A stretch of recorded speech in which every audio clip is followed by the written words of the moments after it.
Hi friends, welcome to Shannu's kitchen. ఈ వీడియోలో egg curry ఎలా ఈజీగా చేసుకోవాలో చూద్దాం. దానికంటే ముందు మా ఛానల్లోని వీడియోస్ మీకు నచ్చినట్లయితే లైక్ చేయండి, షేర్ చేయండి, కామెంట్ చేయండి, సబ్స్క్రైబ్ చేయడం మర్చిపోకండి. ఇప్పుడైతే ఎగ్ కర్రీ ఎలా చేయాలో చూద్దాం. ముందుగా స్టవ్ వెలిగించి ప్యాన్ పెట్టుకోండి. దాంట్లో ఒక 3 గంటలు ఆయిల్ వేస్తున్నాను. కొంచెం ఆయిల్ హీట్ ఎక్కిన తర్వాత ముందుగా 2 మీడియం సైజ్ ఆనియన్స్, 2 పచ్చిమిర్చిని ఇలా కట్ చేసి పెట్టుకున్నాను.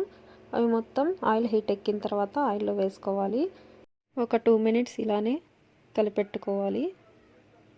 తర్వాత ప్యాన్పై మూతను వేసుకోవాలి. ఒక 5 మినిట్స్ ఆగిన తర్వాత మళ్ళీ ఓపెన్ చేసి మళ్ళీ కలిపెట్టుకోండి. ముందుగా ఒక 5 టమోటాలు తీసి ముక్కలుగా కట్ చేసి పెట్టుకున్నాను. అవి ఆ ముక్కలు వేసుకోవాలి. మొత్తం వేసేసుకొని ఇక మళ్ళీ మొత్తం కలిపెట్టుకోవాలి. పెట్టుకున్న తర్వాత కొద్దిసేపు మళ్ళీ మూతను పెట్టుకోండి. పెట్టుకున్న తర్వాత ఒక 5 మినిట్స్ ఆగి మళ్ళీ ఓపెన్ చేసి మళ్ళీ మొత్తం కలిసేలా కలిపెట్టుకోండి. పచ్చివాసన పోయి కొంచెం టమోటాలు మగ్గేంత వరకు ఉంచుకోండి. ఆ తర్వాత ఒక 1/2 టీ స్పూను పసుపు, తర్వాత 2 స్పూన్లు కారం వేసుకున్నాను.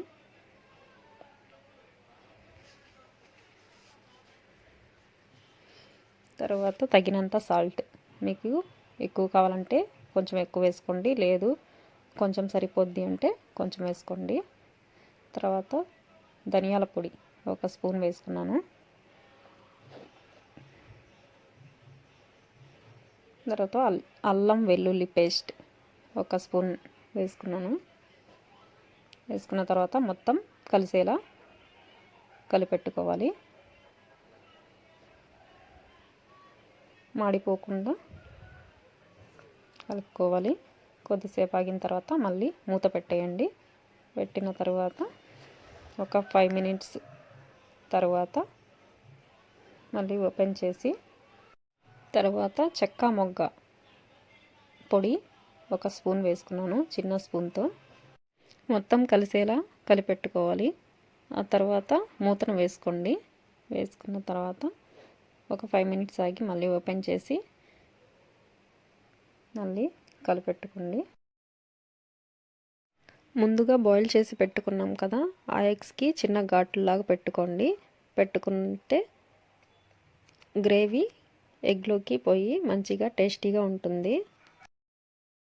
ఫైనల్గా ఒకసారి మొత్తం కలిసేలా కలిపెట్టుకోండి.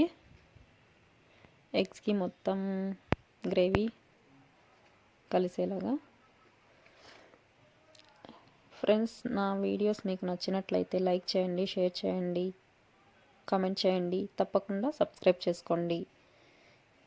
ఫైనల్గా అయితే ఎగ్ కర్రీ రెడీ.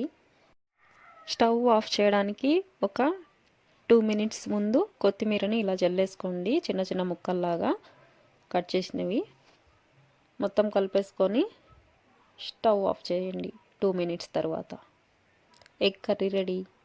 మీరు ఒకసారి ట్రై చేసి ఎలా వచ్చిందో కామెంట్ చేసి చెప్పండి.